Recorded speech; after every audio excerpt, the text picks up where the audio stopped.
नमस्कार। आज हम इंडियन कॉन्ट्रैक्ट रॉ के एक बहुत ही ज़रूरी सफ़र पर निकलने वाले हैं। हम समझेंगे कि एक वादा यानी एक कॉन्ट्रैक्ट अपनी ज़िंदगी कैसे जीता है, ये शुरू कैसे होता है, पूरा कैसे होता है और ख़त्म कैसे होता है। और तो और हम ये भी देखेंगे कि कभी-कभी बिना किसी वादे के भी कानून आप पर एक जिम्मेदारी कैसे डाल देता है। तो चलिए इस पूरी कहानी को एकदम आसान भाषा में समझते हैं। तो आज हम क्या क्या कवर करने वाले हैं, ये रहा हमारा रोड मैप। सबसे पहले परफॉर्मेंस की बुनियादी बातें समझेंगे, फिर देखेंगे कि जब एक से ज्यादा लोग वादा करें तो क्या होता है। उसके बाद कॉन्ट्रैक्ट के खत्म होने के अलग अलग तरीकों को जानेंगे, जिसमें एक है परफॉर्मेंस का नामुमकिन हो जाना। फिर आएगा सबसे दिलचस्प टॉपिक क्वाजी कॉन्ट्रैक्ट्स, और आखिर में एक फटाफट समरी और आपके लिए एक सवाल। तो तैयार हैं? चलिए शुरू करते हैं। किसी भी कॉन्ट्रैक्ट की सबसे अच्छी, सबसे आइडियल एंडिंग होती है परफॉर्मेंस। मतलब दोनों पार्टियों ने जो वादा किया था वो पूरा कर दिया, हैप्पी एंडिंग। पर सवाल यह है कि इस कहानी में कौन क्या करेगा? वादा पूरा करने की मांग कौन करेगा और वादा निभाएगा कौन? चलिए पहले हिस्से में इसी गुत्थी को सुलझाते हैं। तो सबसे पहला और सबसे सीधा सवाल, आखिर कॉन्ट्रैक्ट को पूरा करने की मांग यानी डिमांड कर कौन सकता है? क्या कोई भी राह चलता इंसान कह सकता है कि चलो अपना वादा पूरा करो, या फिर ये हक सिर्फ कुछ खास लोगों के पास है? चलिए देखते हैं। इसका जवाब कानून में बिल्कुल साफ है। परफॉर्मेंस की मांग सिर्फ और सिर्फ प्रॉमिसी कर सकता है, यानी वो इंसान जिससे वादा किया गया है। और अगर भगवान ना करे प्रॉमिसी की डेथ हो जाती है तो ये हक उसके लीगल रिप्रेजेंटेटिव को मिल जाता है। अब सबसे मजेदार बात, कोई तीसरा इंसान जिसे हम थर्ड पार्टी कहते हैं, वो परफॉर्मेंस की मांग नहीं कर सकता, भले ही कॉन्ट्रैक्ट उसी के भले के लिए क्यों ना हो। जैसे ए ने बी से वादा किया कि वो सी को 1000 रुपए देगा, तो यहां पैसे कौन मांग सकता है? बी, ना कि सी। ये पॉइंट याद रखिएगा। ठीक है, तो ये तो समझ आ गया कि मांग कौन करेगा। अब सिक्के का दूसरा पहलू देखते हैं। वादा निभाने की, उसे पूरा करने की जिम्मेदारी आखिर किसकी है? क्या कोई भी ये काम कर सकता है? देखिए, सबसे पहला नियम तो यही है कि वादा करने वाला यानी प्रॉमिसर खुद ही वादा पूरा करे। और ये नियम तब तो और भी पक्का हो जाता है जब कॉन्ट्रैक्ट में पर्सनल स्किल या किसी की व्यक्तिगत पसंद की बात हो। सोचिए, आपने किसी मशहूर सिंगर को अपनी शादी में गाने के लिए बुक किया, तो क्या उसका कोई असिस्टेंट आकर गा सकता है? बिल्कुल नहीं। गाना तो उसी सिंगर को गाना पड़ेगा। अच्छा, अगर प्रॉमिसर की ही डेथ हो जाए तो क्या होगा? तो ज्यादातर मामलों में ये जिम्मेदारी उसके कानूनी वारिसों यानी लीगल रिप्रेजेंटेटिव्स पर आ जाती है। लेकिन यहां दो बड़े पेच हैं। पहला, अगर कॉन्ट्रैक्ट पर्सनल स्किल वाला था तो वो वहीं खत्म हो जाएगा। और दूसरा, वारिसों की जिम्मेदारी सिर्फ उतनी ही होगी जितनी संपत्ति उन्हें विरासत में मिली है। ऐसा नहीं है कि उन्हें अपनी जेब से कर्ज चुकाना पड़ेगा। और तीसरा ऑप्शन है कोई तीसरा इंसान। सेक्शन 41 कहता है कि अगर प्रॉमिसी किसी तीसरे इंसान से परफॉर्मेंस कबूल कर लेता है तो बाद में वो असली प्रॉमिसर का कॉलर नहीं पकड़ सकता। मान लीजिए आपके दोस्त ने एकदम फिल्मी स्टाइल में आपका कर्जा चुका दिया और लेनदार ने वो पैसे रख लिए, तो अब लेनदार आपसे दोबारा पैसे नहीं मांग सकता। Case closed. अभी तक हमारी कहानी में एक प्रॉमिसर और एक प्रॉमिसी थे, सिंपल। पर अब कहानी में और किरदार आ रहे हैं। क्या होता है जब एक से ज्यादा लोग मिलकर कोई वादा करते हैं? इसी को कहते हैं जॉइंट प्रॉमिसेस। चलिए अब इसके रूल्स समझते हैं। तो जॉइंट प्रॉमिस का मतलब क्या है? जब कई लोग मिलकर एक वादा करते हैं तो वो कहलाते हैं जॉइंट प्रॉमिसर्स। और अगर एक वादा कई लोगों से एक साथ किया जाए तो वो लोग कहलाते हैं जॉइंट प्रॉमिसीज, मतलब टीम वर्क। अब इन जॉइंट प्रॉमिसेस के नियम बड़े दिलचस्प हैं। एक उदाहरण से समझते हैं। मान लीजिए ए, बी और सी ने मिलकर डी को 3000 रुपए देने का वादा किया।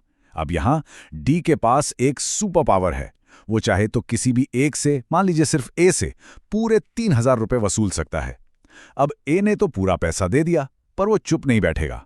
वो बी और सी से उनका हिस्सा यानी 1,000 रुपए वापस मांगेगा। इसे कहते हैं कॉन्ट्रीब्यूशन। और एक बात, अगर डी ए को माफ भी कर दे तो इसका यह मतलब नहीं कि बी और सी भी आजाद हो गए। उन्हें अपना हिस्सा तो देना ही पड़ेगा। हमने देखा कि परफॉर्मेंस से कॉन्ट्रैक्ट की हैप्पी एंडिंग होती है, लेकिन क्या हर कहानी की हैप्पी एंडिंग होती है? नहीं। कॉन्ट्रैक्ट खत्म होने के और भी कई रास्ते हैं।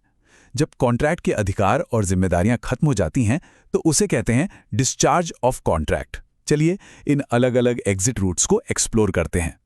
एक कॉन्ट्रैक्ट को अलविदा कहने के मोटे तौर पर 6 तरीके हैं। पहला परफॉर्मेंस से, जो हम देख चुके हैं। दूसरा आपसी सहमति से। तीसरा परफॉर्मेंस के नामुमकिन हो जाने से। चौथा वक्त बीत जाने से। पांचवा कानून के दखल से। और छठा वादा तोड़ने से, यानी ब्रीच ऑफ कॉन्ट्रैक्ट। सबसे शांतिपूर्ण तरीका है आपसी सहमति। इसमें भी कानून ने कुछ फैंसी नाम दिए हैं, जैसे नोवेशन और ऑल्टरेशन। अब ये दोनों सुनने में बड़े कंफ्यूजिंग लगते हैं, है ना? पर इनमें एक बहुत बड़ा फर्क है। चलिए इस कंफ्यूजन को हमेशा के लिए दूर करते हैं। तो नोवेशन और ऑल्टरेशन में क्या फर्क है? सोचिए, नोवेशन का मतलब है पुरानी कार बेचकर एक बिल्कुल नई कार ले लेना। पुराना कॉन्ट्रैक्ट खत्म, नया शुरू। इसमें पार्टियां भी बदल सकती हैं। वहीं ऑल्टरेशन का मतलब है उसी पुरानी कार में नए टायर और नया म्यूजिक सिस्टम लगवा लेना। पार्टियां वही रहती हैं, बस कॉन्ट्रैक्ट की कुछ शर्तें बदल जाती हैं। सिंपल। अब सोचिए, जब कॉन्ट्रैक्ट बना था सब कुछ ठीक था, वादा पूरा किया जा सकता था। लेकिन फिर अचानक कुछ ऐसा हुआ कि अब वादा पूरा करना नामुमकिन हो गया।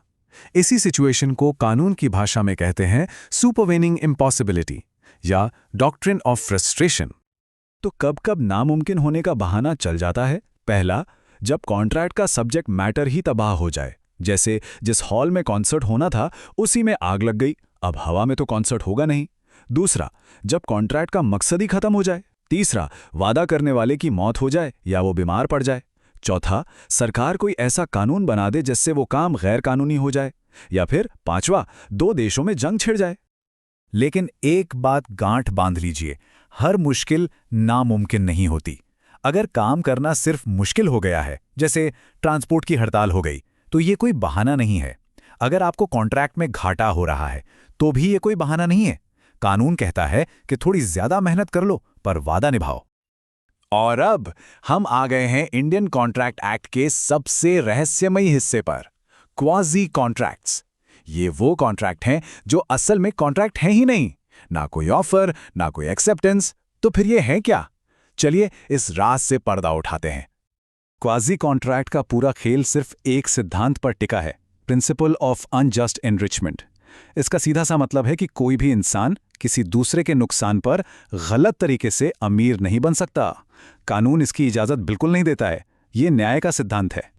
इंडियन कॉन्ट्रैक्ट एक्ट में सेक्शन 68 से 72 तक 5 ऐसी सिचुएशंस बताई गई हैं और एग्जाम के लिए इन सेक्शंस को क्रम में याद रखना बहुत जरूरी है। तो चलिए एक छोटी सी कहानी बनाते हैं जो आपको ये 5 सेक्शंस हमेशा के लिए याद करा देगी। हमारी कहानी शुरू होती है एक नेक काम से। आपने किसी ऐसे इंसान की मदद की जो कॉन्ट्रैक्ट नहीं कर सकता, जैसे कोई माइनर। आपने उसे जरूरत का सामान यानी नेसेसरीज दिए। तो सेक्शन 68 कहता है कि आपके पैसे डूबेंगे नहीं, आप उसकी प्रॉपर्टी से अपना पैसा वसूल सकते हैं। कहानी में आगे बढ़ते हैं। अब आप अपने किसी इंटरेस्ट को बचाने के लिए किसी और के बदले में कोई कानूनी पेमेंट कर देते हैं।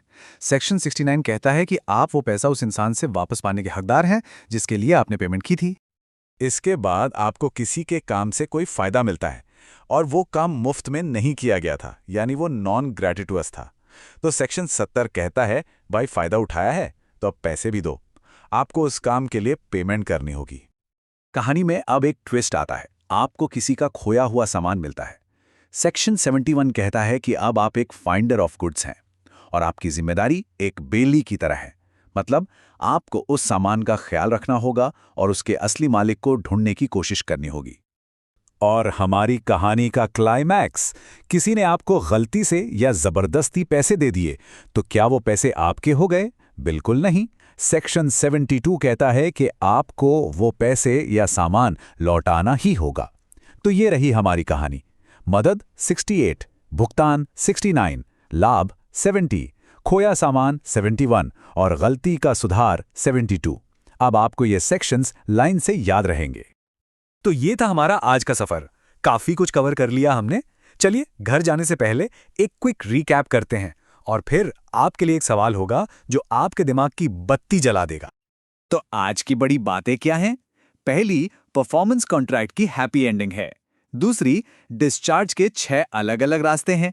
तीसरी, डॉक्ट्रिन ऑफ फ्रस्ट्रेशन तब आता है जब किस्मत ही खेल जाए और परफॉर्मेंस नामुमकिन हो जाए। और चौथी, क्वासी कॉन्ट्रैक्ट्स कानून का वो तरीका है जिससे वो कहता है कि अन्याय नहीं होना चाहिए। और अब आपके लिए आज का सवाल, ध्यान से सुनिएगा। ए बी को कुछ बहुत ही दुर्लभ पेंटिंग्स बेचने का वादा करता है। डिलीवरी से ठीक एक दिन पहले गैलरी में शॉर्ट सर्किट से आग लग जाती है और सारी पेंटिंग्स जलकर राख। अब बी ए पर कॉन्ट्रैक्ट तोड़ने का केस कर देता है। आप बताइए, क्या बी ये केस जीतेगा?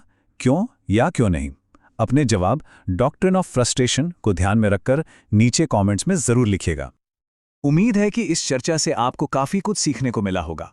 अगर आपको कानून को इस आसान तरीके से समझना अच्छा लगता है तो इस कोशिश को सपोर्ट करने के लिए लाइक, शेयर और सब्सक्राइब करना बिल्कुल मत भूलिएगा। मिलते हैं अगले टॉपिक के साथ। धन्यवाद।